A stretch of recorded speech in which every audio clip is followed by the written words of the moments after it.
This is the Mop-Up. I'm David Feldman in New York City. Thank you so much for joining me.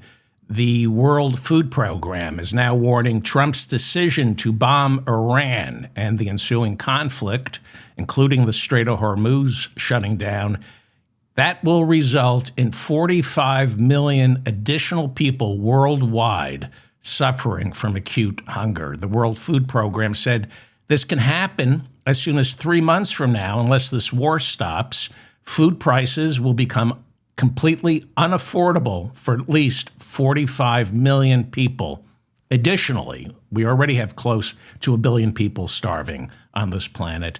The starvation from this war won't be limited to just the Middle East. The World Food Program warning this war will create food shortages in Asia and sub-Saharan Africa. As Israel intensifies its fighting in Lebanon, launching a ground invasion and bombing deep into Beirut on Wednesday, it's estimated that more than 1 million people living in Lebanon have been forced to flee their homes. That's 1 out of every 5 civilian living in Lebanon. Joe Kent, the U.S. Counterterrorism Center Director, has become the first member of the Trump administration to quit in protest of the war in Iran. He works directly underneath Tulsi Gabbard. Kent took to social media to post his resignation letter where he told Donald Trump, quote, "I cannot in good conscience support the ongoing war in Iran. Iran posed no imminent threat to our nation, and it is clear that we started this war due to pressure from Israel and its powerful American lobby. This echo chamber was used to deceive you into believing that Iran posed an imminent threat to the United States and that you should strike now.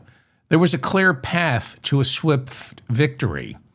This was a lie and is the same tactic the Israelis used to draw us into the disastrous Iraq war."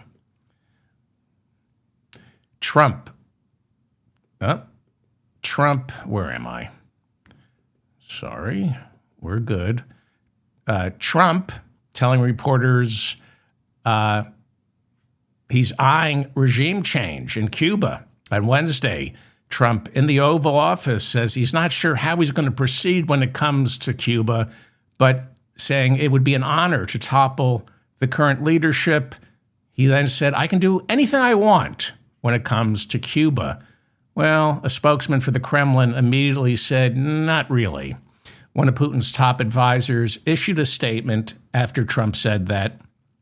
The statement said Russia supports the current government of Cuba, noting Russia and Cuba have a close relationship going back to the overthrow of Batista in 1959. So Trump may want to check with Putin before he tries regime change in Cuba. There are more reports that Russia is playing a much larger role assisting Iran in its attacks on U.S. troops, much larger than previously believed. Now, last week, Trump admitted Putin was probably helping Iran, quote, a little bit, unquote, but not enough for Trump to reverse his decision to lift sanctions on Russian gas and oil in order to help lower prices. But now we're getting reports that Russia is supplying Iran with drones that had initially been designed by Iran but improved by Russia.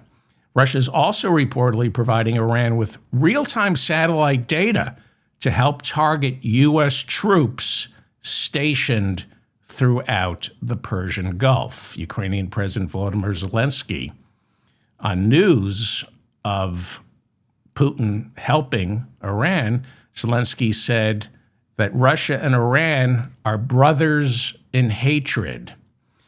Unless something changes, this war of choice is shaping up to be Trump's new COVID.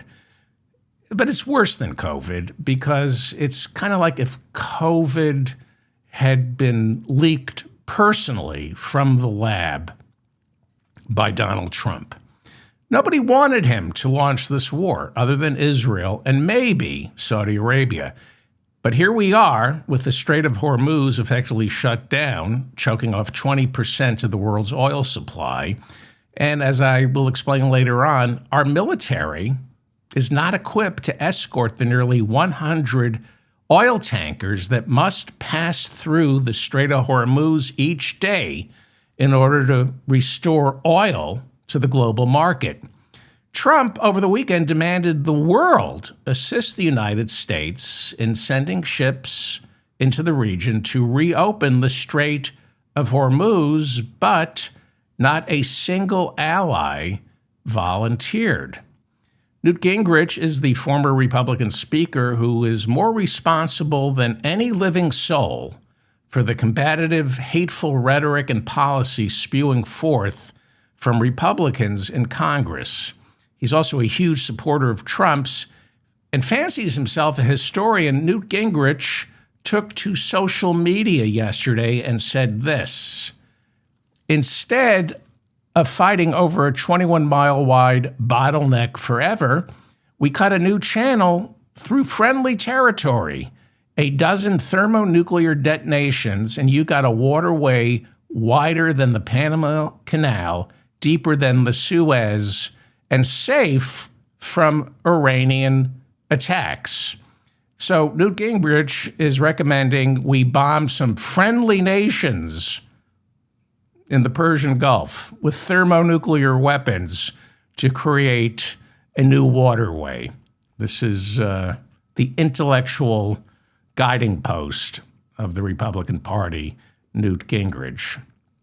Well, as always, there is what Trump says and what is the truth. Trump insists the Strait of Hormuz is wide open. He says the people piloting the oil tankers there just need to show some guts.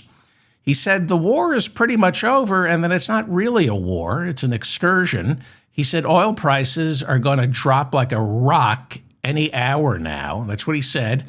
Trump also has declared victory. He said we won, and it's only a matter of time before I decide to end it. Well, of course, the problem is none of that is true, especially the part about Trump getting to decide when this ends. A new consensus is emerging that Trump created a perfect storm, creating a perfect storm by killing off enough Iranian leaders so that who's ever left is now staring into an existential abyss, leaving them with no option other than swarming Israel and Persian Gulf states with low-cost drones and missiles, poking holes in the security blanket that is the joint American-Israeli missile defense shield. That shield isn't working as well as we were promised. It costs a lot more to shoot a drone or missile out of the sky than it does to fire one.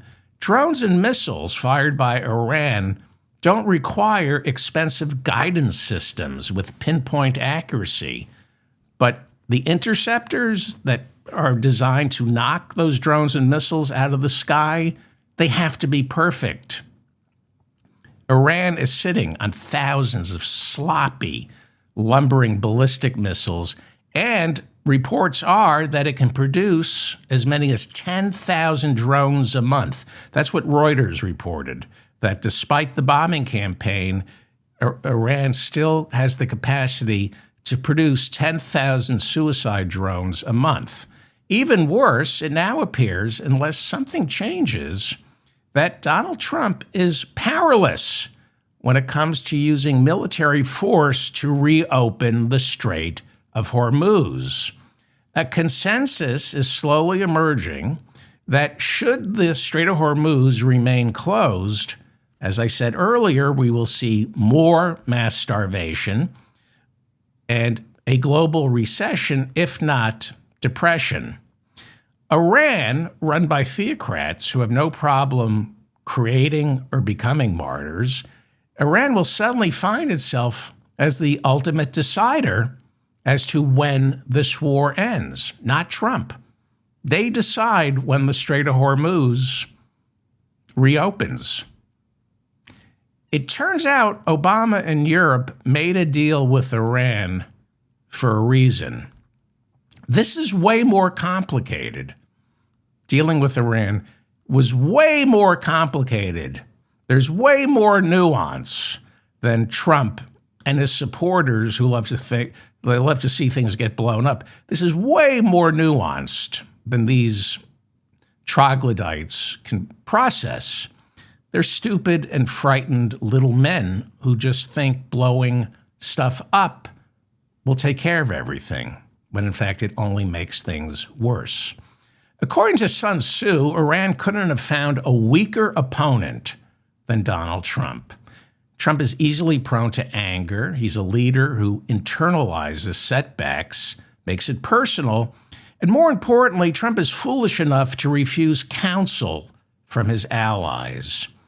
Trump now blaming the Strait of Hormuz being closed on NATO. Trump says it's not my fault that oil can't pass through the Strait of Hormuz. It's NATO's fault for refusing to help me. After they told me not to do it, now they're telling me they're not going to help me. He's blaming NATO, as in the North Atlantic Treaty Organization. Is there a map somewhere in the Oval Office? Can someone show Trump where the Persian Gulf is and where the North Atlantic is? But it can't be Trump's fault. It's so unfair.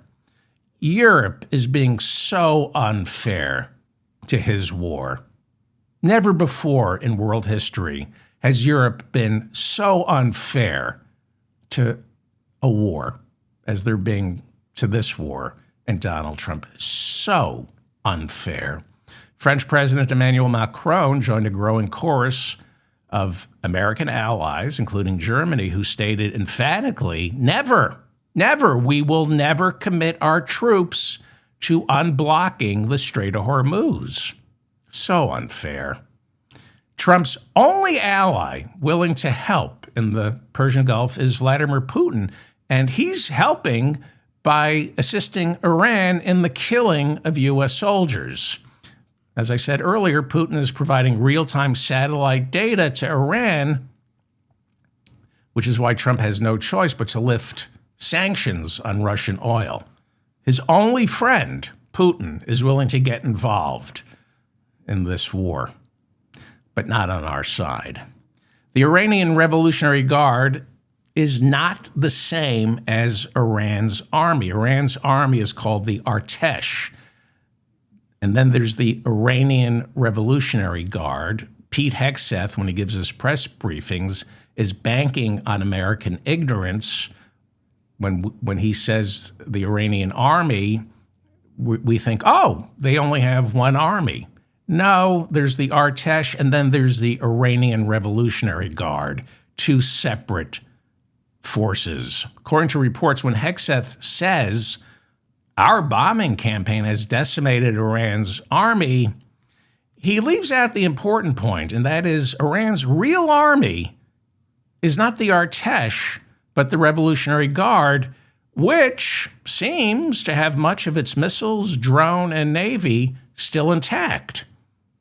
It is the job of the Iranian Revolutionary Guard to protect the theocratic wing of the Iranian government, and it is the theocratic wing that completely controls the Iranian government, which means the Iranian Revolutionary Guard completely controls the war.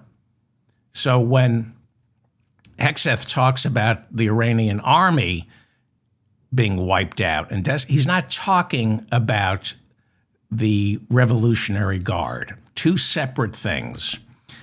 Iran is a theocracy that has been in place since 1979, and it has plans and systems to ensure that nobody is indispensable, meaning that it can absorb the decapitations that Israel is performing on its leadership.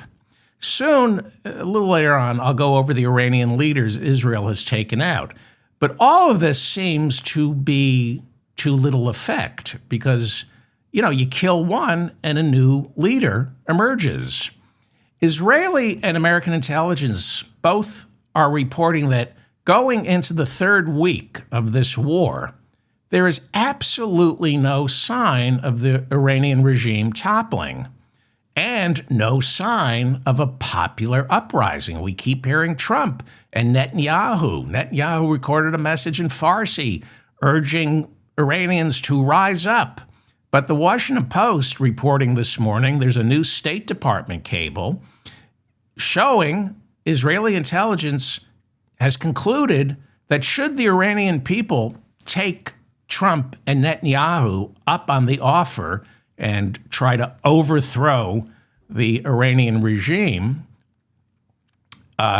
if they start seeing this bombing campaign as a sign of weakness, an opportunity to topple the theocracy, according to Israeli intelligence, those protesters, those attempting to rise up and take control, will be slaughtered by the Iranian Revolutionary Guard. That's new reporting in the Washington Post about Israeli intelligence. Israeli intelligence is saying if the people rise up, they will be slaughtered by the Revolutionary Guard. That's how entrenched the Iranian Revolutionary Guard remains, despite the bombing, despite its leadership seemingly wiped out. This morning, Iran confirmed the killing of its security chief, Ali Larijani, and its Basij force commander, Gholamreza Soleimani. Well, this is being spun here in the United States and in Israeli as a major accomplishment. Israel and the United States are now spinning these two killings as the turning point in the war, up there, as important as the killing of the Ayatollah Khamenei. But the United States and Israel are grasping for good news, while Iran today launches its 60th attack wave. That's what Iran is calling it, attack wave, swarms of drones and missiles into Israel and neighboring Persian Gulf states. It's not just the oil tankers sitting in the Persian Gulf, terrified of passing through the Strait of Hormuz. Iran is targeting refineries, forcing Saudi Arabia to take their refineries offline, meaning the Persian Gulf states are now afraid of producing oil. So we talk about the Strait of Hormuz, that's 20% of the world oil supply. Well, Saudi Arabia doesn't rely entirely on the Strait of Hormuz. It's not landlocked like Kuwait, where it only has the Strait of Hormuz. There are all alternatives to the Strait of Hormuz for some Persian Gulf states, like pipelines, not as efficient as oil tankers, but they can push oil through pipelines. They're going offline. Persian Gulf states now are terrified of their refineries getting hit, so they're shutting them down. And Persian Gulf states are slowly no longer producing oil, only for domestic use. So it's more than 25% of the Strait of Hormuz is 20%? 20% of the world's oil. It's more than 20%. Who knew Trump pulling out of the treaty with Iran would inadvertently throw him back into the Paris Climate Accords? This war may just be what it takes to achieve net zero carbon emissions before 2030. Maybe Trump is an environmentalist after all. Maybe he's a genius. Maybe he's playing six-dimensional chess. Maybe that's the plan. Because it is good for the planet. As long you keep the oil in the ground, or if you can keep it in the Persian Gulf, that's good for the planet. The Western media is calling the killing of Ali Larijani a crippling blow to the Iranian regime. They're calling the killing of Soleimani a major crack in Iran's internal security, which will make it that much easier for Iranians to rise up and topple the regime. That's the spin on these two killings. They say now it's going to be easier for the people to rise up. And Netanyahu said that, despite Netanyahu's own intelligence telling him anyone in Iran who tries to rise up will be slaughtered by the regime. In reality, at least according to some estimates, this decapitation program, taking out Iran's top leaders, only results in the killing of moderates who are then replaced by apocalyptic hardliners who have no fear of martyrdom and nothing but contempt for Israel and the West. For example, while Netanyahu celebrates the killing of Ali Larijani, Larijani was the guy you wanted to keep alive. He was the guy you could negotiate peace with. He was the diplomatic off-ramp to this war. Larijani was an institutionalist who was one of Iran's lead negotiators when it came to his country's nuclear program. He was a diplomat and a politician, not a theocrat. He was a diplomat who served as Speaker of the Iranian parliament for 10 years. He wasn't part of the theocratic wing of Iran's government. He was a pragmatist who came from a well-respected family. I don't know enough about this, but what I've read is his family is considered like the Kennedys, like a dynasty in Iran. He was a scholar and, most importantly, a moderate. By taking him out, Netanyahu intentionally created a void that will be filled by someone who will give Netanyahu the opportunity to say, we can't negotiate with the Iranians. Because why? Because you killed the moderates. This is exactly what Netanyahu did with the Palestinians. You have Fatah, which is the moderate wing of the Palestinians. Netanyahu doesn't want a two-state solution, so he propped up Hamas. He's openly admitted to propping up Hamas, to create so that there would be internal fighting among the Palestinians. But more importantly, Hamas doesn't recognize Israel's right to exist. So the more power Hamas gets in Gaza, the easier it is for Netanyahu to claim these people are impossible to deal with. So we can't have a two-state solution. That's what Netanyahu did. He propped up Hamas. He allowed Qatar to funnel hundreds and hundreds of millions of dollars specifically to Hamas and Gaza, so a two-state solution would be politically impossible. Netanyahu doesn't want moderates in the Palestinian government, and he doesn't want moderates in the current Iranian regime because it's easier to sell permanent war to Israel and America if only religious zealots are in charge of Iran. And so Netanyahu spins this as success. He said yesterday, we eliminated Ali Larijani, the boss of the Revolutionary Guards. We will give Iranians a chance to take their fate into their own hands. He is saying this despite his own intelligence, at least according to a State Department cable reported by the Washington Post, despite Netanyahu's intelligence saying, if the Iranians try to take their fate into their own hands, they will be slaughtered by the Revolutionary Guards. But the lies continue.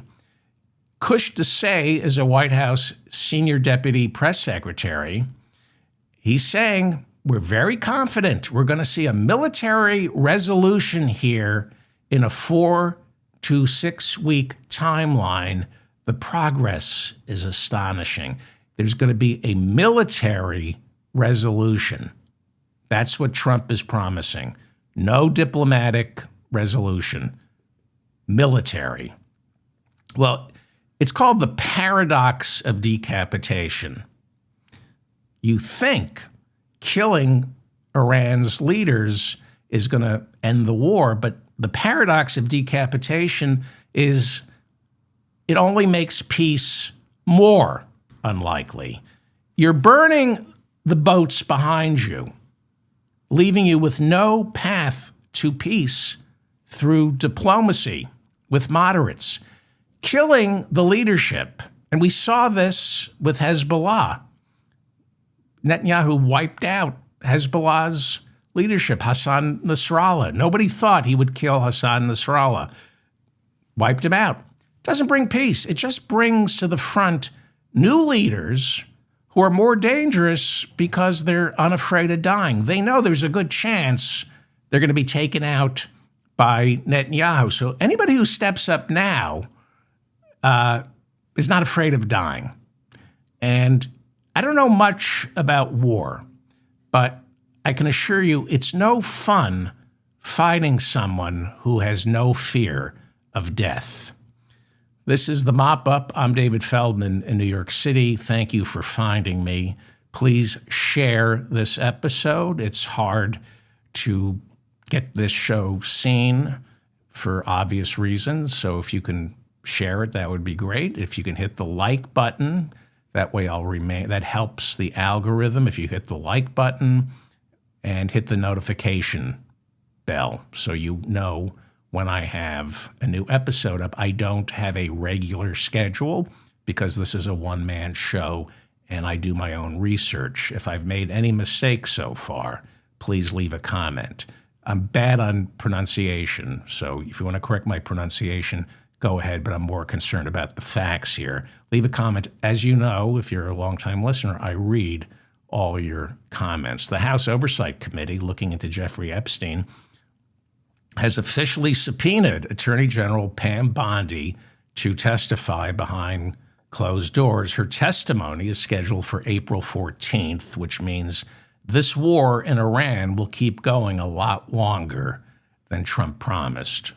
Because part of this, as we all know, is to distract from the Epstein files. Everybody knows that. Let's go over the disastrous humanitarian toll Donald Trump's war of choice has taken. At least 13 U.S. soldiers are dead. The Washington Post reporting more than 200 U.S. soldiers have been wounded since the war began in seven separate Persian Gulf states. Iran is targeting military bases, U.S. military bases, in the Persian Gulf. Now, some of the numbers are being lowballed by the Iranian government out of pride. So these are probably not accurate, but Iran reports at least 1,300 Iranian civilians have died so far. Some estimates put it close to 3,000. 880 are reportedly dead in Lebanon as Israel's airstrikes fail to wipe out Hezbollah. This has necessitated the launch of a ground invasion on Monday. Anywhere between 12 to 17 Israelis have died since the Israeli-American joint air attacks on Iran began on February 28th. Iran's drones and missile strikes have killed 18 people in neighboring Gulf states. And there are now reports that more than 1 million people living in Lebanon, that would be 1 out of every 5 people living in Lebanon, have been forced to flee their home to avoid Israeli bombs and gunfire. That number from Lebanese civilians who have officially registered as losing access to their homes. In other words, 1 million Lebanese civilians have registered as losing access to their homes. Retaliatory strikes by Tehran have killed at least 18 people across Gulf states.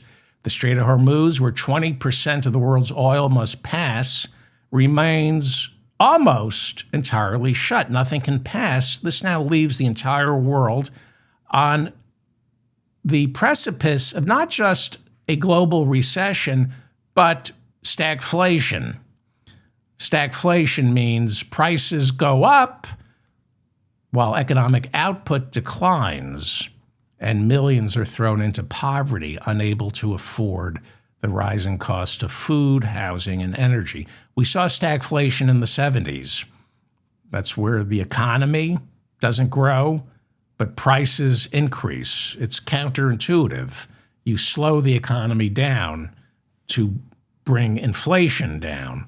Well, this is both inflation and rising unemployment.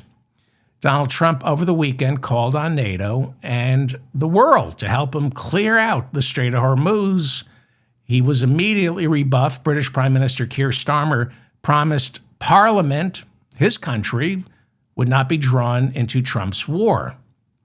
Starmer has been talking with Trump, pretending to be interested in helping, but Trump is getting increasingly frustrated with Starmer and Great Britain. Germany's conservative chancellor, Friedrich Merz, said this war was Trump's idea. He then added that Germany will not help in the Strait of Hormuz. He reminded Trump that NATO is for defending Europe, not for embarking on foreign expeditions. The German chancellor said from the start, from before the bombing campaign began, that you can't create a democratically elected government in Iran by bombing its current leadership into submission. German Defense Minister Boris Pistorius asked reporters why Trump believes German and European navies can succeed in the Gulf when the world's most powerful military can't. France saying it too has no interest in sending ships to the region until the war has ended. Greece and Italy telling Trump, we're not helping. Rome reportedly reaching out to Iran in an attempt to make a back-channel deal that would allow oil heading to Italy to pass through the Strait of Hormuz. Other countries are reportedly secretly reaching out to Iran to get clearance through the Strait of Hormuz. Japan's defense minister, Shinjiro Koizumi, said his country will not be offering any naval support to the United States. Australia joining the rest of the world and telling Trump, you made this mess, you clean it up. Meanwhile, there are reports Crown Prince Mohammed bin Salman of Saudi Arabia, a country reliant on moving some of its oil through the Strait of Hormuz, he is telling Donald Trump, keep pounding Iran, although that may not be true. That may be spin. We're not sure how much Saudi Arabia wants Trump to keep bombing Iran. We know Israel does. We don't know how much Saudi Arabia does. Some people are saying this is spin, that Saudi Arabia is actually concerned about the bombing campaign. Rupert Murdoch's Wall Street Journal, in an editorial on Tuesday, said the closing of the Strait of Hormuz proves just how dangerous the Iranian regime is. The Wall Street Journal, in its infinite wisdom, says because it's nearly impossible for the U.S. military to secure the Strait of Hormuz against Iranian missiles and drones, because the U.S. military can't secure the Strait of Hormuz, the Wall Street Journal, owned by Rupert Murdoch, says the only solution, keep bombing Tehran. That's the Wall Street Journal. Horrible editorials, great reporting. Got to learn how to separate the two. Their editorials are appalling, but their reporting on capitalism is perfect.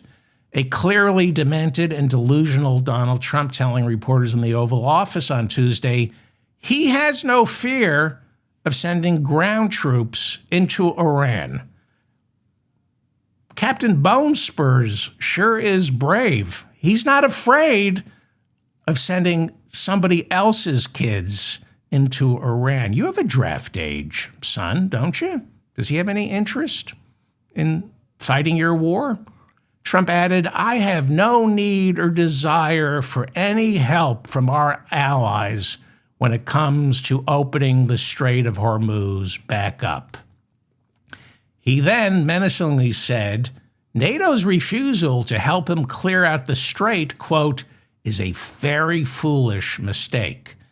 This is mafia talk. You're making a mistake by not helping me. Iran's decision to shut the Strait of Hormuz caught Trump by surprise. He claims it caught him by surprise. He said, we were shocked that they would respond that way. He said they hit Qatar, Saudi Arabia, the UAE, Bahrain, Kuwait. Nobody expected that, he said. We were shocked. That was his response to COVID. It was unforeseeable. No, you're just an idiot who refuses to listen. Everyone warned Donald Trump, if you start killing the Iranian leadership, they will go nuclear. And in this case, turns out going nuclear means shutting down the Strait of Hormuz. Turns out Iran doesn't need a nuclear bomb. They have something far more powerful, shutting down the Strait of Hormuz. That has ripple effects throughout the planet.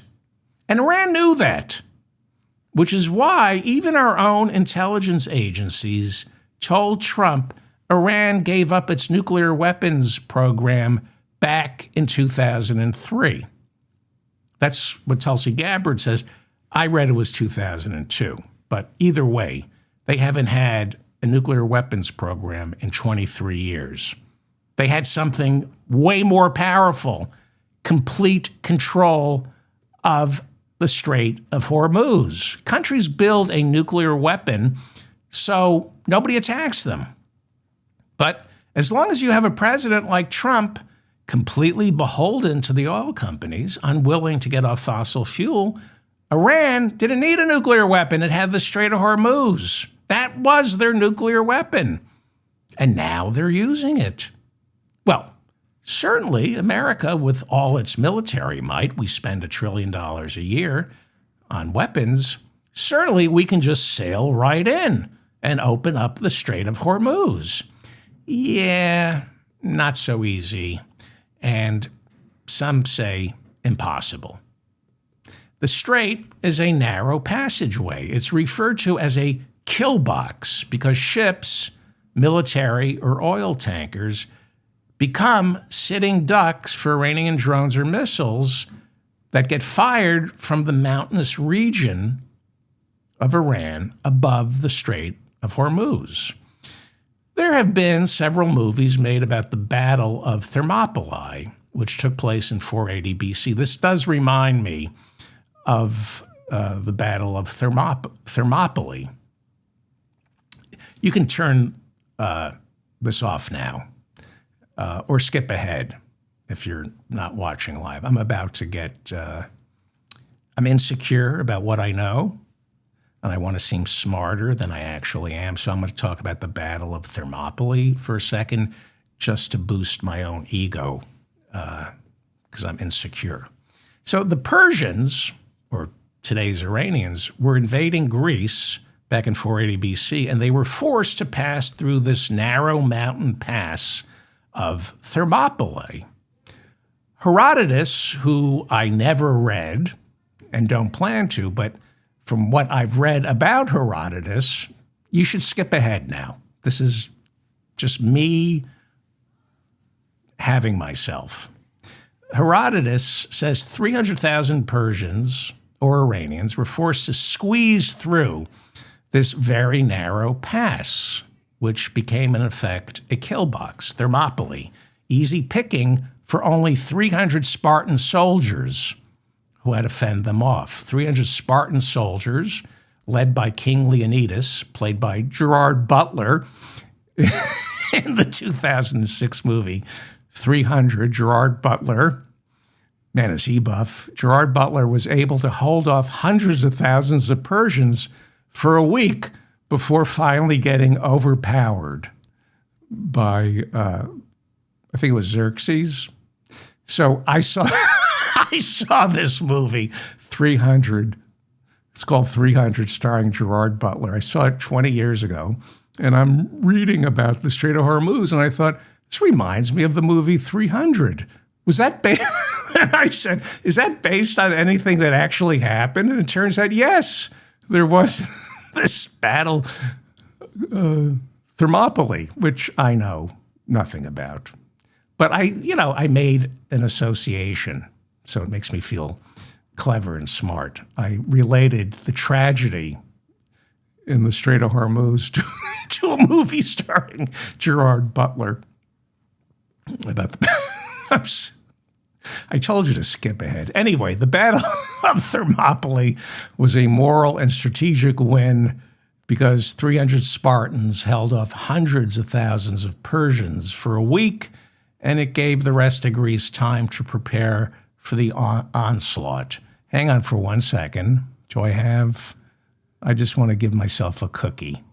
Hang on for 1 second. No, that's not what. Hang on. I don't have applause? No. Oh, David, you're so smart. You remembered a movie starring Gerard Butler. And you pretended you read Herodotus so you could talk. Okay. All right. I apologize.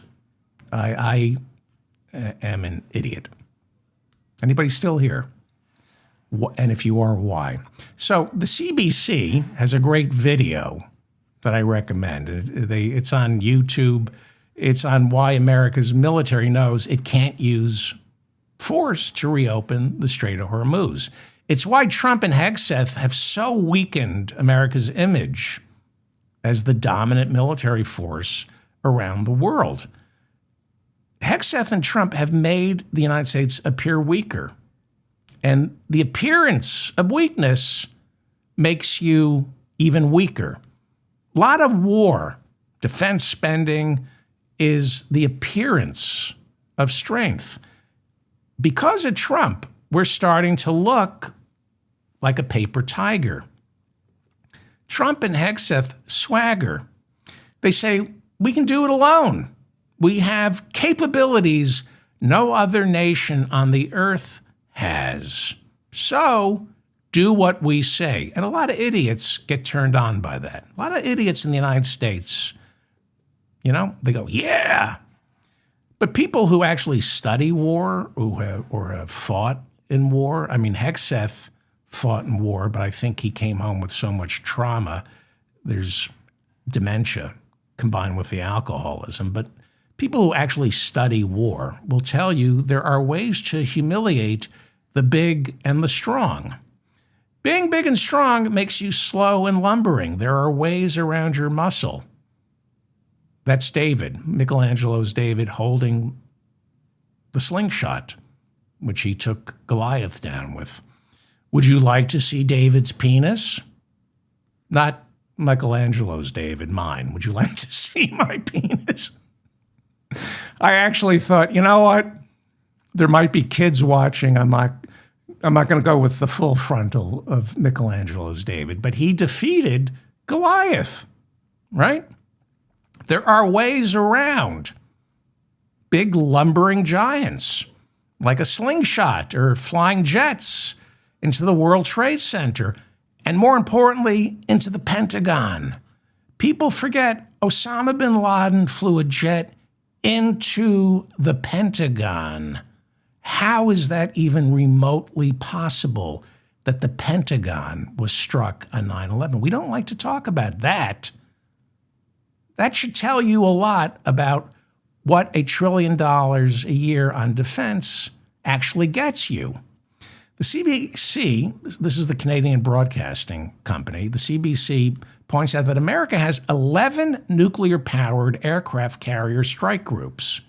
So these are aircraft carriers, and with the strike groups, the attending boats and aircraft, each aircraft carrier is like a floating island for war. Theoretically, on paper at least, the United States could fight 11 separate air and naval wars with our 11 nuclear-powered aircraft carriers, so long as we're fighting countries that don't have a military and don't resort to asymmetrical warfare, like cheap drones. So, again, how come we can't go in there with our Navy and reopen the Strait of Hormuz? How come we can't escort oil tankers through the Strait of Hormuz? As the CBC points out, all it takes is just one tanker getting sunk to clog the entire Strait of Hormuz. This is a very narrow passageway. You sink one tanker. How do you dredge up that sunken tanker and remove it with Iranian drones and missiles targeting the recovery units? This is what they call asymmetrical war. Remember, I talked on the last show about how IEDs, or roadside bombs, improvised explosive devices, IEDs pretty much sent America home from the war in Iraq with our tail between what was left of our legs. Little improvised explosive devices, IEDs, that cost absolutely nothing to make. The most primitive IED, I don't want to share too much information, but they can cost $30. I don't want to give you the recipe, but you need some fertilizer, some other stuff. It's pretty cheap. I'm not going to tell you how to do it. In 2007, there were 34,000 IED attacks in Iraq on American soldiers. We sent our soldiers into battle in Iraq with SUVs, Humvees, even some tanks, without sufficient armor-plated undergirding to protect them from IEDs, roadside bombs. And because the acquisition process inside the Pentagon is slow and lumbering, we were at war in Iraq, and yet it took years until we could finally provide our soldiers in Iraq with the armored plating on their vehicles that they needed. But by then, it was too late. Nobody anticipated IEDs. Nobody imagined that Osama bin Laden would fly jet airliners into the World Trade Center and the Pentagon. Nobody imagined that. Well, actually, they did. George Bush ignored the intelligence briefings. I can assure you, the Pentagon had briefings on IEDs. When you want to go to war, you cherry pick the information that gets funneled up to you. I only want to hear why we're going to win, not what the problems are going to be. Donald Rumsfeld was defense secretary when we invaded Iraq, and he was doing his second stint as defense secretary. He was the Secretary of Defense under Ford. So he knew his stuff, right? This was his second time as defense secretary. The vice president was Dick Cheney, who was Secretary of Defense during the first Gulf War. You couldn't find two white men seemingly more qualified to lead us into war. If you're a stupid, straight, white male, back in 2003, you see Dick Cheney and Donald Rumsfeld, and you go, well, come on. This is the A-team. Roadside bombs. That's what destroyed Rumsfeld's career. Roadside bombs. Roadside bombs. That's what defeated us in Iraq. Well, Donald Rumsfeld famously said, there's what you know, there's what you don't know, and there's what you don't know that you don't know. So he kind of admitted he was flying in the dark. Hegseth and Trump don't know anything.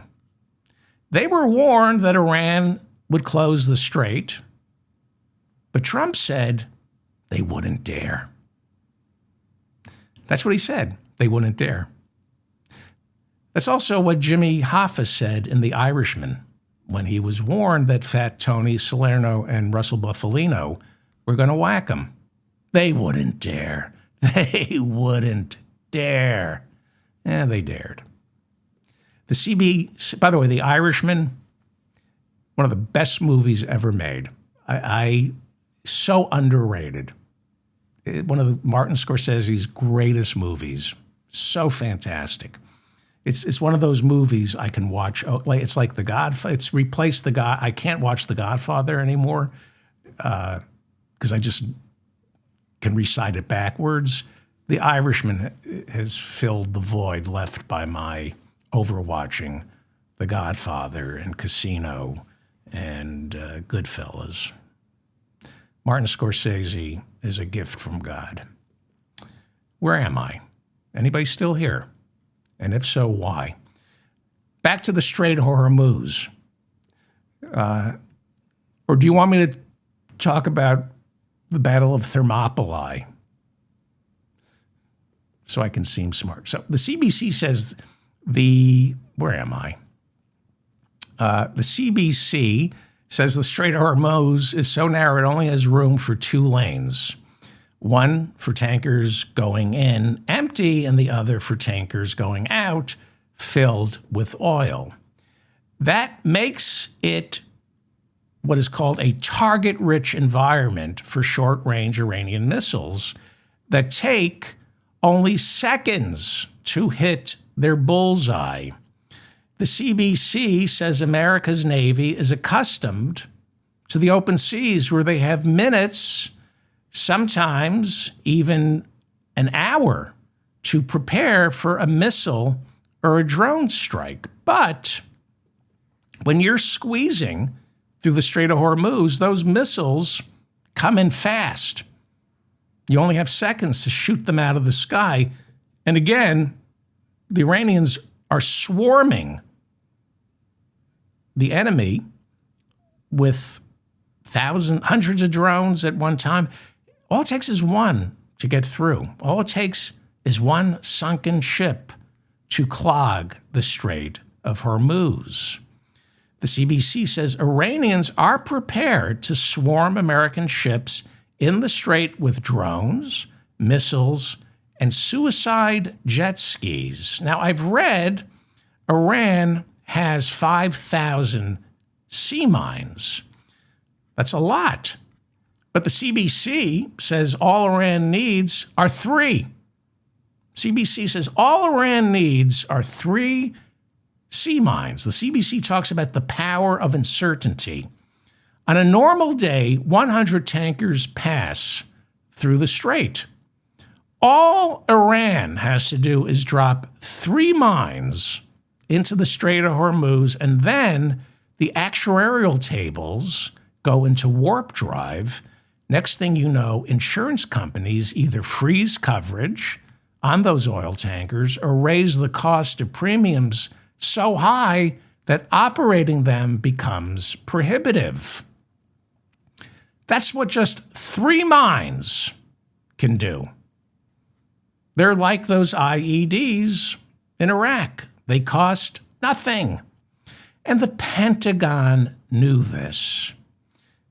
Trump just didn't listen. The Pentagon knew this. They've been gaming the shutdown of the Strait of Hormuz for decades. They've simulated this scenario countless times. They knew exactly what would happen. But Trump repeatedly says, I know more than the generals, who he has called a bunch of dopes and babies. That's Trump in military school when he was a teenager. His father sent him off to military school, and Trump loved it. Trump loved everything about the military except the actual serving in the military, which is why he got 6 draft deferments during the Vietnam War. But he likes to dress up, right? When he was a teenager, he liked to dress up. When he went to military school, he liked to march in formation. He liked to give orders. Just didn't want to actually be in the real military. So he is not a student of war. Iran is engaging in psychological warfare, which is a form of terrorism. As I said on the last show, and as I just said, Iran doesn't need to sink a single tanker in the Strait of Hormuz. It just has to threaten to sink one. And then those tankers are stranded, with their insurance rates becoming unaffordable, which also adds to the price of oil. 20 million barrels of oil are supposed to pass through the Strait of Hormuz every day. Every single drop of oil produced by Kuwait, Qatar, and Bahrain right now is unable to make it to market because all of their oil has to pass through the Strait of Hormuz. Kuwait, Qatar, Bahrain can't get their oil out unless it passes through the Strait of Hormuz. The first Gulf War was about what? Kuwait's oil. That's a lot. Kuwait has a lot of oil. We fought a war to make sure it went to market. Can't pass through the Strait of Hormuz. Most of Saudi Arabia's oil passes through the strait. Meanwhile, Iran's oil is passing through the strait, which is helping pay for their war effort. They're making about $200 million a day because the price of oil has gone up and their oil is passing through the strait. So you would think, why don't we just attack Iranian oil tankers? Scott Bessent, the U.S. Treasury Secretary, said our military isn't going to take out those Iranian tankers, not because of the environmental catastrophe. I mean, it's like Captain Joseph Hazelwood, the Valdez. Every time you take out a tanker, it's another Exxon Valdez. They don't care about that. They want to keep the price, they want to prevent the price of oil from going up any further. So you take out an Iranian tanker filled with oil heading to China and India, that tanker goes down, the price of oil rises. They don't care about the planet. They care about the price of oil. Bessent also temporarily lifted sanctions on Russian oil on orders from Trump, who got orders from Putin, right? That's a boon for Putin. You lift the sanctions on Russian oil and gas. It's been estimated nearly 40% of Russia's war budget comes from the sale of oil and gas. Gideon Rockman, in yesterday's Financial Times, writes that Trump can't do what he planned, which was declare victory and walk away.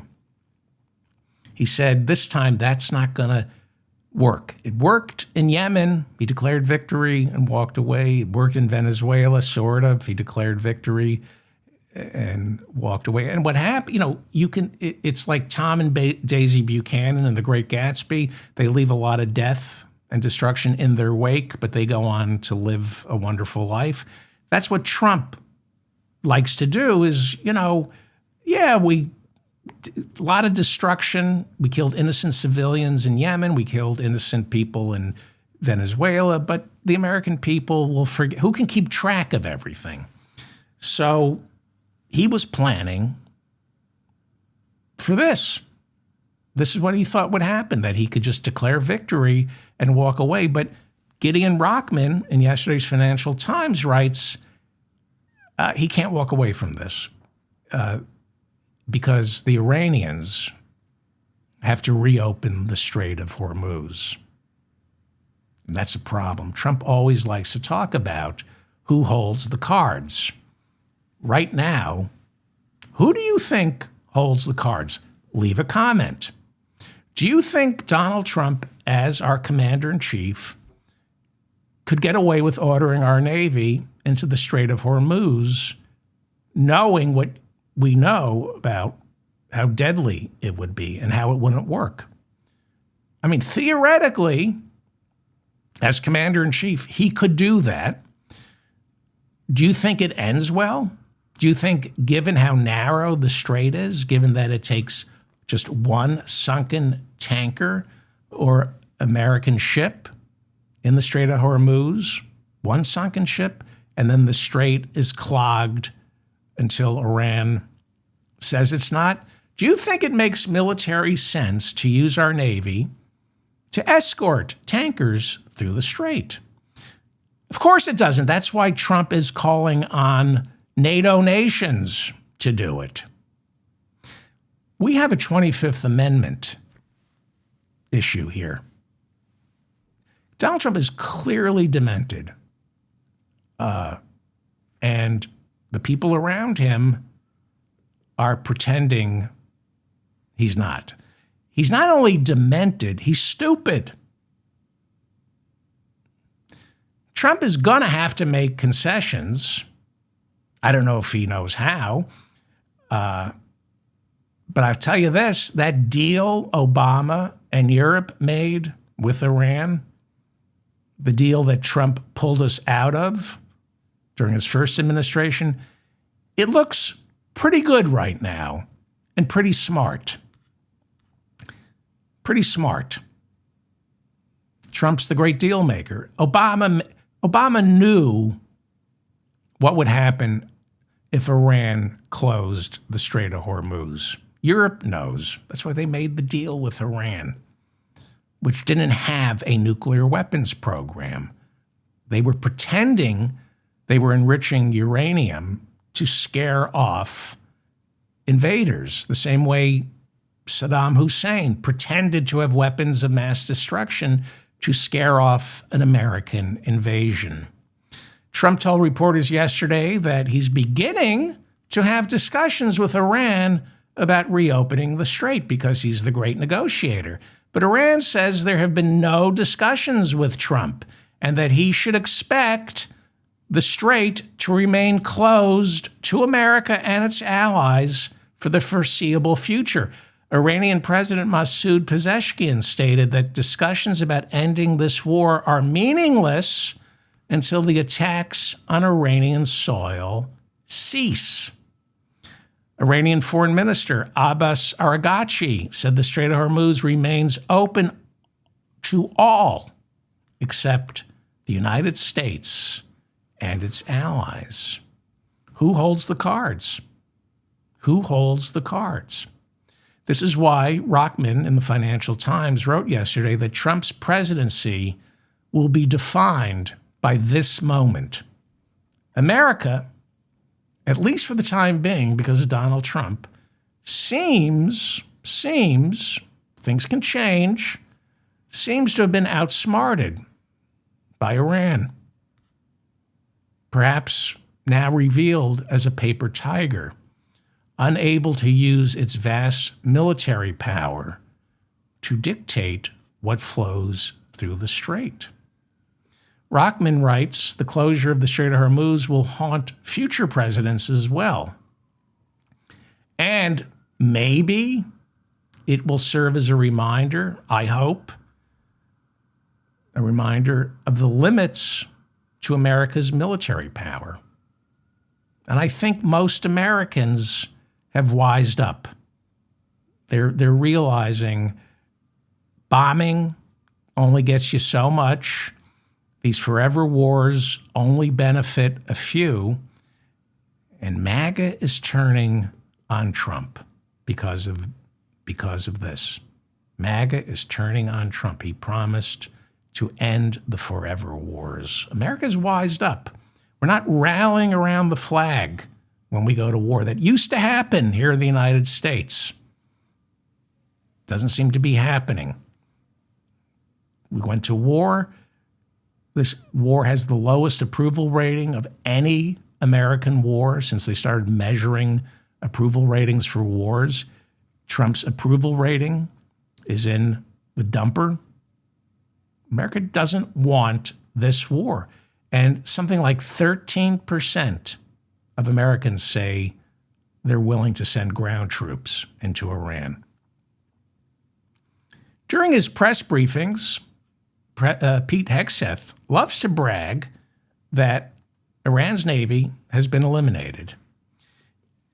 But Iran has two navies. There is the Artesh, that is the conventional Navy. I don't know if their Navy is called the Artesh. I know they have a conventional Navy, and that's the Navy Hegseth brags about destroying. But as I said earlier, the Iranian Revolutionary Guard also has a Navy. And Hegseth doesn't talk about that Navy, which, according to all reports, is very much alive.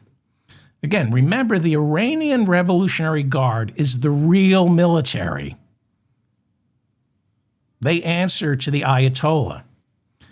And according to reports, their fleet of explosive-packed jet skis, unmanned drone ships, unmanned submarines, and of course the rocket launchers, they all remain very much intact and hidden from American spy satellites.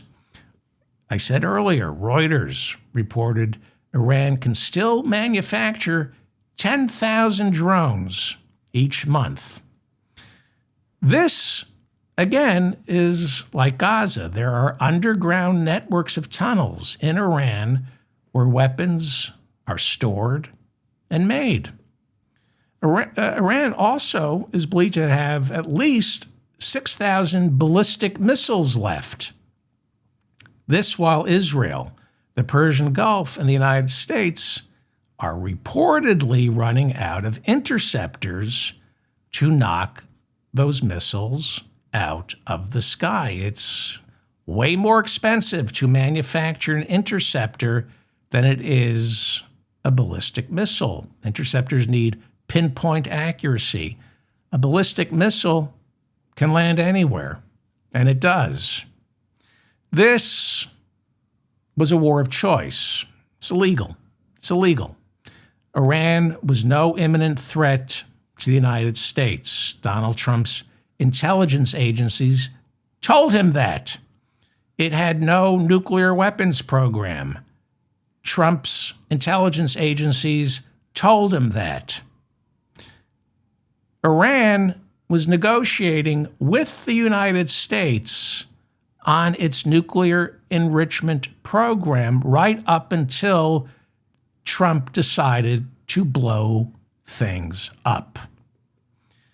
There is a lot of blood on Donald Trump's hands. The Financial Times reporting that this joint Israeli-American bombing campaign in the past 2 weeks has hit 85,000 civilian buildings. That's according to the International Organization of Migration, talking to the Financial Times. But we don't hit civilians. We don't hit elementary schools. Trump keeps telling the Iranian people, rise up. This bombing campaign is a once-in-a-lifetime opportunity for you to topple the regime. Benjamin Netanyahu recorded messages in Farsi. He's dropped leaflets over Tehran urging the people to rise up. But the Washington Post reporting yesterday that a U.S. State Department cable reveals Israeli intelligence told Netanyahu and Trump those Iranians who try to topple the regime will end up slaughtered by Iran's security police. All intelligence agencies in Israel and the United States indicate that after more than 2 weeks of intense bombing, the Iranian government shows no sign of weakening. So, why would Trump and Netanyahu tell the Iranian people to rise up knowing full well they would get massacred? Because they don't care, and they know the Iranian people won't rise up. Or if they do rise up, they'll get massacred, and that will give Israel and the United States license on the international stage to keep the war going. Attacks like these create solidarity and nationalism in Iran, and Trump and Netanyahu knew this. But by urging the Iranians to rise up, Trump and Netanyahu can do something else. They can blame the Iranians for not rising up. They can blame all the innocent civilians who get killed by our precision-guided bombs. They can blame all of that on the Iranian people for not taking their destiny into their own hands. Trump and Netanyahu, and they're already saying this. Lindsey Graham is already saying this. We tried to help the Iranian people, but they weren't interested in taking control of their own government. I heard Lindsey Graham, who wants to just keep bombing, he said that. We now have our first member of the Trump White House resigning in protest of Trump's war of choice. Joe Kent, up until Tuesday, served as the director of the U.S. National Counterterrorism Center, working closely with the Director of National Intelligence, Tulsi Gabbard. Tuesday, Kent publicly resigned, publishing his letter to Trump on social media. Kent, a military veteran, in his letter to Trump, said he cannot continue to serve in this administration while the president bombs innocent people who were never a threat to the American people. He accused Trump of being talked into this war by Israel and Israel's powerful lobby here in the United States. Trump was asked about Kent's letter and told reporters, "I'm glad he quit because this man was very weak on security." Kent worked directly under Tulsi Gabbard, who is Director of National Intelligence. She is the head spy. All 18 of our country's intelligence agencies are folded into the National Intelligence Program. She oversees 18 spy agencies, including the CIA. There's some drilling in the building, so I don't know if you can hear that. Can you hear that? Yeah, you can hear that. This is what gives me back pain.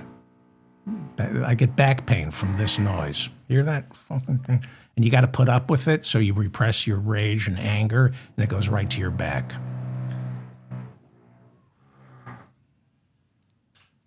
You think, all right. So Tulsi Gabbard oversees and directs 18. This project was supposed to be over a year ago. Is that it's going to be done in 2025? Still going. Tulsi Gabbard oversees and directs 18 spy agencies, including the CIA, the NSA, and the FBI's intelligence branch. Before these attacks began, Tulsi Gabbard presented Trump with two assessments from America's intelligence agencies. The first assessment said Iran's nuclear weapons program ended in 2003. The second intelligence assessment said bombing the leadership, killing everyone in charge will not topple the regime. This is why you have trials. This is why you're supposed to put presidents on trial. This is Joe Kent with his wife and their small children. His wife, Shannon, was United States Navy Senior Chief Petty Officer and cryptologic technician. She was killed in Syria on January 16th, 2019, by an ISIS suicide bomber. Kent became, after that, a huge defender of Donald Trump. He came to Trump's defense when reports surfaced that Trump had called members of our military suckers and losers. Kent said that couldn't possibly be true. Kent based that on how Trump, who was president when Kent's wife was killed, how Trump sat with him and comforted him. But now Kent has quit in protest. Is Tulsi Gabbard going to do the honorable thing and quit in protest as well, especially since her second in command just did? Tulsi Gabbard was a Democratic congresswoman. She served in Iraq in 2006 with the Hawaiian Army National Guard. She was in Iraq for more than a year and came home promising to put an end to these forever wars. As a Democratic congresswoman, you might remember she ran for president in 2020, promising to end these forever wars. On October 11th, 2022, during the second year of the Biden administration, Tulsi Gabbard officially quit the Democratic Party, saying it was, quote, under the complete control of an elitist cabal of warmongers driven by cowardly wokeness. She said Biden and the Democratic Party were willing to risk nuclear war by poking at Putin. This was right before the invasion of Ukraine. Then she accused the Democratic Party of anti-white racism and being hostile to people of faith. So she is MAGA. That is the definition of MAGA. End of forever wars, opposing wokeness, believing that white people and Christians are being persecuted. That is MAGA. She switched parties because she was MAGA. Trump has clearly betrayed MAGA on the promise to end the forever wars. And the question is, how long before Tulsi Gabbard quits in protest or is fired? So, this is the White House Situation Room on February 28th. That noise. That noise, those jackhammers, that's what goes on inside Donald Trump's head all day. That sound going all day. It's going on inside Pete Hegseth's brain all day. And it makes you irritable. I hear that noise and I want to break something. That noise is what victims of trauma like Trump and Pete Hegseth, they hear that noise all day in their head, and they need to break things. People have to suffer, because I feel it right now. That jackhammer is making me really angry, and I want to smash something. Imagine hearing that noise your entire life. You hear that? This is why we have wars, because of impotent men, untreated trauma, who hear a jackhammer of anxiety and paranoia in their head, and nothing will cure them. The only thing that gives them relief is killing things. So, this is the I need to break something. I really do. This has been this has been an ongoing noise.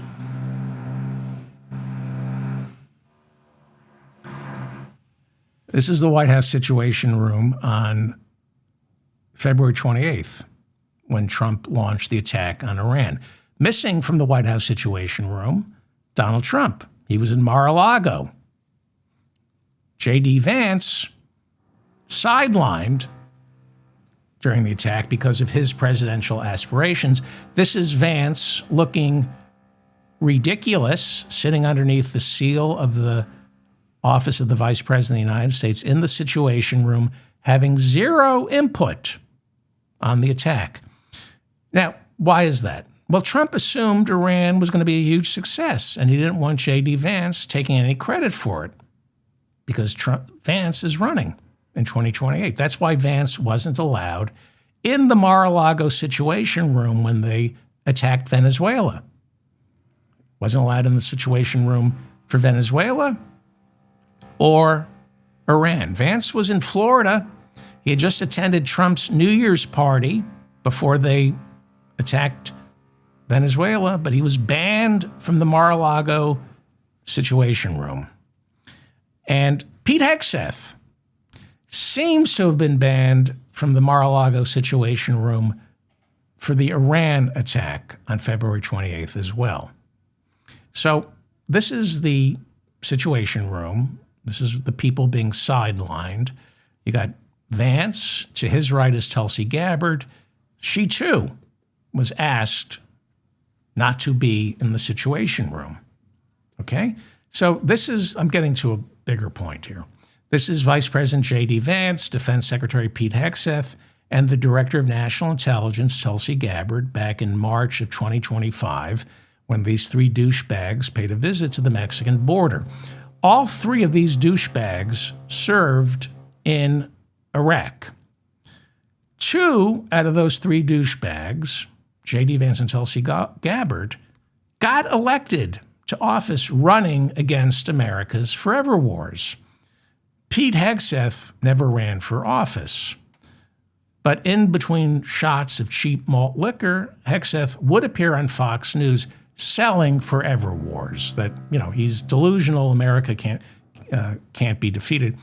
But J.D. Vance was against the bombing of Yemen, which took place almost exactly a year ago.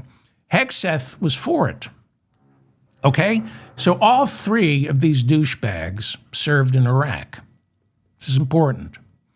Last year, this was Trump's national security team. This is what he assembled. All veterans. Tulsi Gabbard, Pete Hegseth. And that's Mike Waltz, Trump's national security advisor. He briefly served as national security advisor. And there's J.D. Vance. All of these douchebags are veterans. Mike Waltz was the first Green Beret ever elected to Congress. He served in Afghanistan, where he was awarded 4 Bronze Stars, including 2 for valor, heroism in combat. So whether or not you agree with those wars, I happen to have been against all these wars. I happen to think all 4 of these individuals are douchebags, self-serving douchebags, but they served our country. They wore the uniform. They know something Trump doesn't. They deserve a modicum of respect, okay? Except for maybe Hegseth. So Waltz was fired as national security advisor. He's now our ambassador at the United Nations. He got punished. He got fired because of that group signal chat he set up for the Yemen bombing campaign. But it was really Hegseth who used that group signal chat to violate the Espionage Act by providing coordinates and times of the attacks. And that meant Jeffrey Goldberg from The Atlantic magazine, who was accidentally included because of Pete Hegseth, Jeffrey Goldberg knew what time the attacks on Yemen were going to take place and where.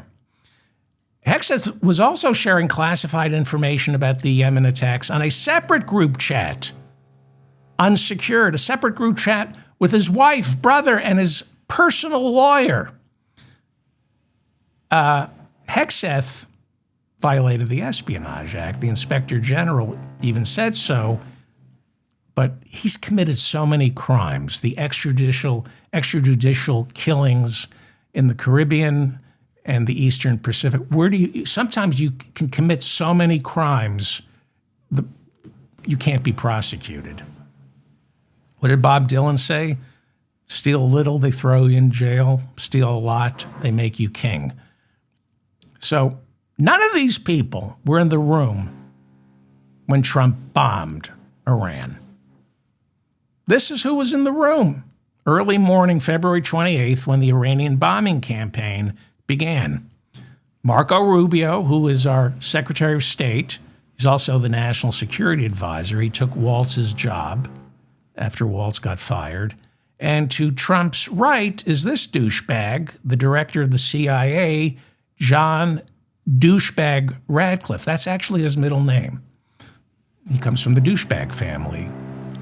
Now, John Douchebag Radcliffe served as Director of National Intelligence for a year during the first Trump administration. And Susie Wiles, Trump's White House Chief of Staff, was also in the room. Noticeably absent was Pete Hegseth. Now, we're told Hegseth was somewhere in the vicinity, but Trump refused to release any photos of the Mar-a-Lago Situation Room that included Pete Hegseth. He didn't want Hegseth to be seen in the Situation Room. What do all of these people in the Mar-a-Lago Situation Room on February 28th have in common? Not a single one of them served in the military. Susie Wiles, Chief of Staff, Donald Trump, Marco Rubio, and the director of the CIA, John Radcliffe. No military experience whatsoever. This is one of the official photos from that morning, February 28th. Susie Wiles, Marco Rubio, Trump, and Radcliffe. No military experience.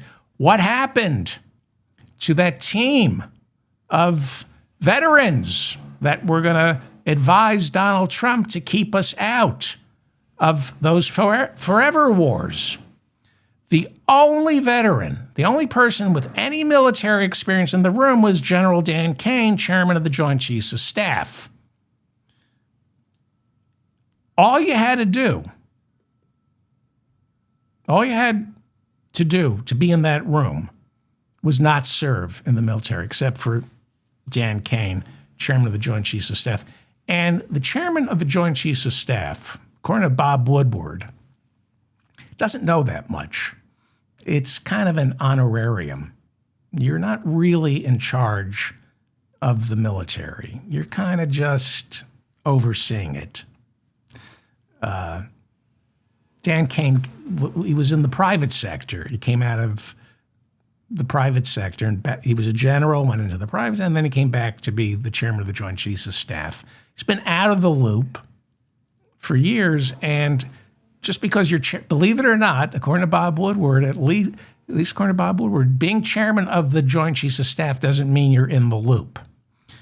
So all you had in the room the day we launched our attacks on Iran were the big thinkers, the big picture people with no concern or understanding of the picture on the ground. And that includes the chairman of the Joint Chiefs of Staff, Dan Kane. He's a newbie. He returned to the military. It's not good. Now, generals are very good at making promises.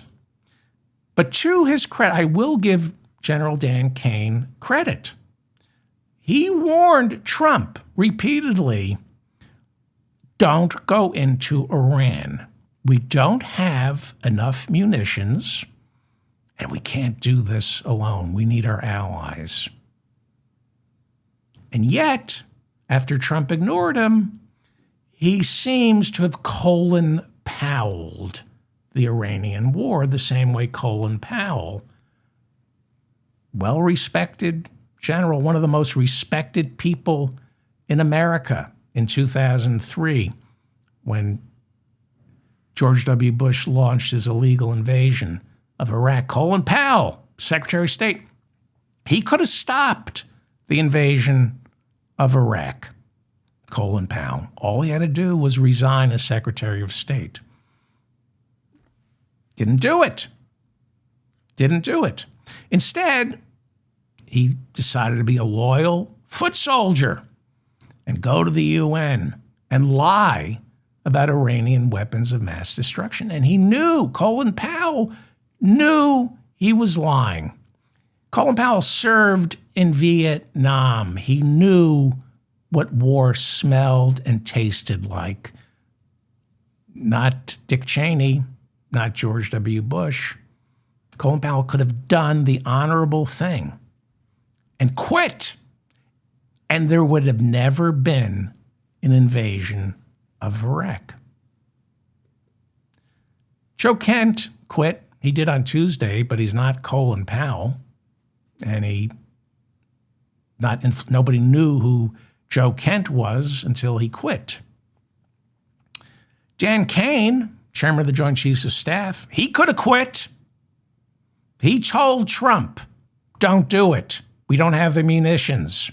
We need our allies. He knew the Strait of Hormuz could be shut down and there was nothing we could do about it. He could have quit. But for whatever reason, loyalty to the flag, he stayed. He organized the bombing campaign or participated in this bombing campaign or briefed Trump on the bombing campaign, knowing this would end exactly the way it has. So this is why we need civilian control of our military. That's why, by law, we have civilian control of our military. It's not supposed to be run by generals who have a problem saying no to the commander-in-chief. You need, by law, a civilian to be in control, to be defense secretary. It's not supposed to be generals. It's supposed to be civilians. And you need combat veterans advising the president. But Trump doesn't like being around actual combat veterans because they remind him of his cowardice during the Vietnam War, and they know more than he does. They can ask important questions, questions that need to be asked, questions that Donald Trump doesn't even know to ask. And that's why J.D. Vance and Tulsi Gabbard, two veterans of Iraq, were not in the Mar-a-Lago Situation Room. They were relegated to the same spot as Scott Bessent, our Secretary of the Treasury, not a veteran, and Energy Secretary Chris Wright, not a veteran. So you would think Scott Bessent and Chris Wright would have been in the Mar-a-Lago Situation Room. They're not a threat to Donald Trump. They're just as ignorant about war as Donald Trump. What we have, again, is a good old-fashioned American military debacle, a quagmire jacking up the price of oil, which benefits Exxon, as well as Vladimir Putin's war efforts in Ukraine. And never forget, the two people most responsible for Donald Trump being president are Vladimir Putin and Exxon. This war is also solidifying the Iranian leadership, no matter how many at the top are taken out. Let me show you a graphic. This is from the BBC. It shows all the top leaders taken out by joint Israeli-American airstrikes, and it seems impressive. I mean, if you're into killing people, this is impressive. As I said earlier, you hear that noise? Right now, I'm into killing people. I hear that noise, and I hear that noise, and I go, oh, I see why people want to go to war. Imagine if this sound is what you have to live with your entire life. On Tuesday, Ali Larijana went, I hope you can hear this. I hope I'm not suffering alone. Can you hear this? Or is anybody even still here?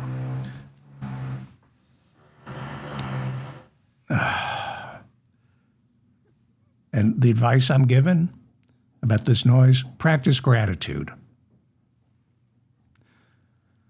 On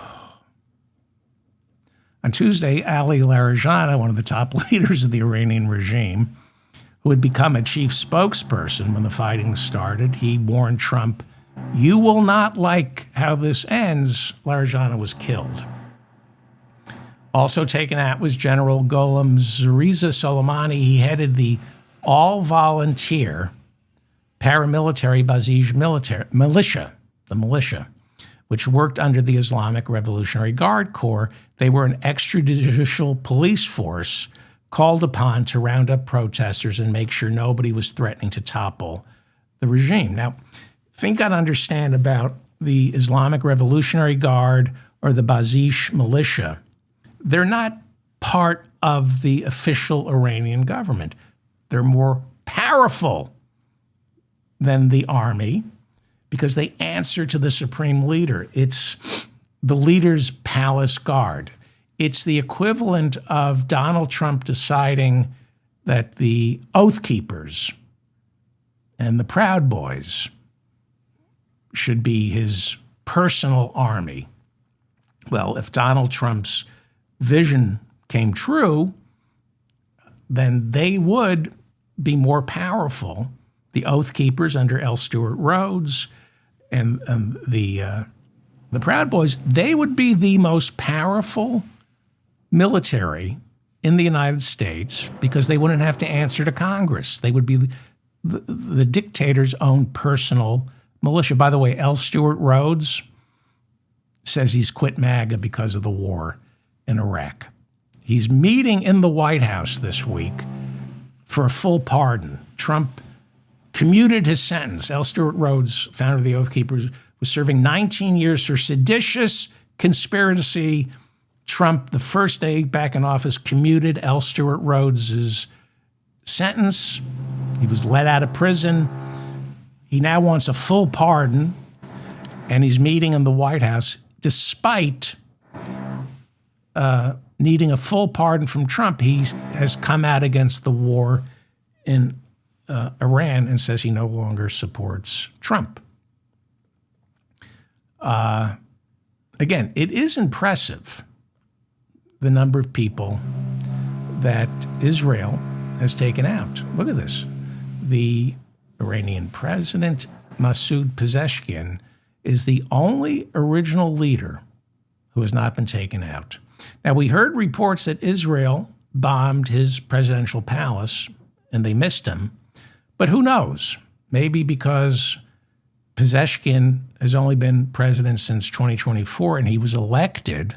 He's part of the political as opposed to the theocratic prong of the government. Maybe Israel and America is keeping him alive because they can work with him.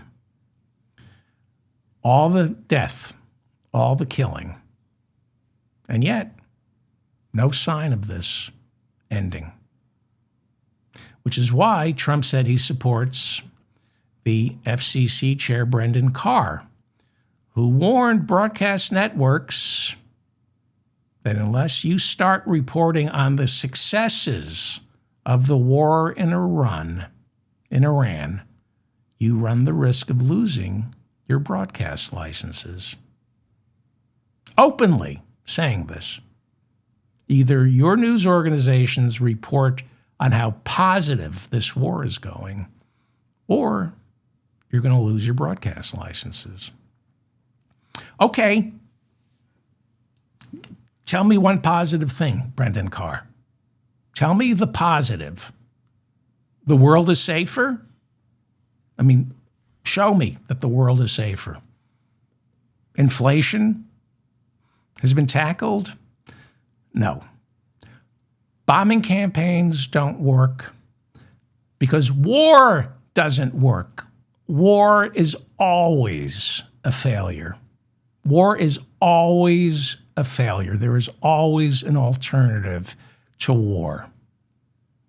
Unless you want to do what we did in World War II. Unless you want to do what we did unless you want total war, where this entire country goes to war. And even then, there's no guarantee. I'm David Feldman, reminding you to stay strong and protect the weak. Thank you for listening. Please leave a comment. If I got anything wrong, leave a comment. I issue corrections. Sorry about the noise. That's one of my Achilles' heels is noise, and it sets me off. So I hope you heard the noise. Hope you don't think I know you think I'm crazy. But I don't know if Bob and Mila are here, but thank you for keeping the chat going. Okay, that's it. I guess that covers everything. Hit the notification bell, leave a comment, subscribe to my newsletter, subscribe to my channel, and call your congressman or congresswoman or congressperson. There's going to come a time when they're going to need a supplemental to pay for this war. Make sure that doesn't happen.